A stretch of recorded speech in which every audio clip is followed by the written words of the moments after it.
გუშინ ივანე ჯავახიშვილის სახელობის თბილისის სახელმწიფო უნივერსიტეტში ანა ბაქანიძის რიგით მეორე წიგნის პრეზენტაცია გაიმართა.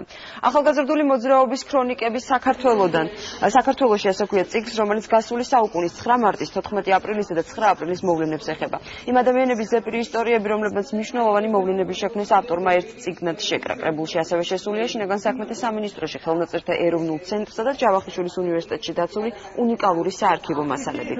წიგნში იური მეჩითოვისა და ბადრი ვადაჭკორიას საინტერესო ფოტომასალაცაა წარმოდგენილი ახალგაზრდული მოძრაობის ქრონიკები საქართველოში, ფონდ ღია საზოგადოება საქართველოს მხარდაჭერით გამოიცა. ეს არის მცირე გრანტების მიმართულებით დაფინანსებული პროექტი, რომელიც მოიცავს 56 წლის 9 მარტის, ასევე 78 წლის 14 აპრილისა და 89 წლის 9 აპრილის სამოქალაქო მოძრაობის ქრონიკებს. ეს არის პირველი შემთხვევა, როდესაც ასე ერთად ერთ სივრცეში იქნება წარმოდგენილი ეს ისტორიები და ვფიქრობთ, რომ კარგი მასალა იქნება სამომავლოდ უახლესი ისტორიის მკვლევრებისთვის.